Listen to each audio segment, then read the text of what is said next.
ఇక్కడ చూడండి ప్రశ్న, ఇది ఇండియన్ జాగ్రఫీ నుంచి అడిగారనమాట. మన భారతదేశ భూగోళ శాస్త్రం నుంచి అడిగారు. ఇక్కడ ఏమడిగారంటే కన్సిడర్ ది ఫాలోయింగ్ వర్డ్స్. కొన్ని ఇక్కడ ఇచ్చాము, వీటిలో ఇవి లేక్స్ అనమాట, ఇవి సరస్సులు. వీటిలో ఏవి రాజస్థాన్ రాష్ట్రంలో ఉన్నాయి. సో ఇక్కడ ఏమి ఇచ్చారంట, కొన్ని సరస్సులు ఇచ్చారు, కొన్ని సరస్సులు. సో సరస్సులు ఇచ్చాము, ఈ సరస్సులో ఏవి రాజస్థాన్ రాష్ట్రంలో ఉన్నాయి. సో ఈ సరస్సుల్లో ఏవి రాజస్థాన్ రాష్ట్రంలో ఉన్నాయని చెప్పేసి అడుగుతున్నారు. ఒక్కొక్కసారి మనకి ఈ ఇండియన్ జాగ్రఫీలో ప్రాపర్గా అడగాల్సిన అవసరం లేదు. సో మీకు ఏ లేక్ ఏ స్టేట్లో ఉందో అడగాల్సిన అవసరం లేదు.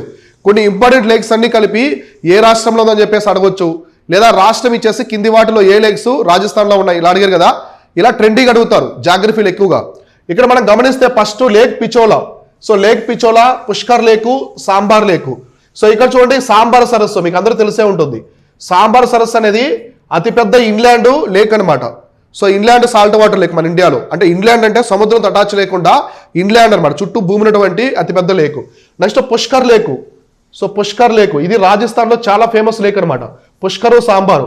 నెక్స్ట్ మనకు వచ్చేసి పికోలా లేక్ అనమాట. సో పికోలా లేక్ కూడా, పిచోలా లేక్ కూడా ఇది రాజస్థాన్లో ఉంటుంది. కాబట్టి ఇక్కడ మనం చూసుకుంటే ఆన్సర్ వచ్చేసి, సో ఇక్కడ వచ్చేసి 1, 2, 3 అనేది ఆన్సర్ అనమాట. సో 1, 2, 3 అనేది ఇక్కడ ఆన్సర్. ఇలాంటి క్వశ్చన్స్ ప్రాపర్గా చూసుకోండి, ఎక్కువ ఇలాంటివి అడుగుతూ ఉంటారనమాట. ఇక్కడ ఇచ్చేటువంటి 3 సరస్సులు కూడా ఎక్కడ ఉన్నాయి, రాజస్థాన్ రాష్ట్రంలో ఉన్నాయి. సో రాజస్థాన్ రాష్ట్రంలో అయితే ఉన్నాయి కాబట్టి ఇలాంటివి అడుగుతుంటారు.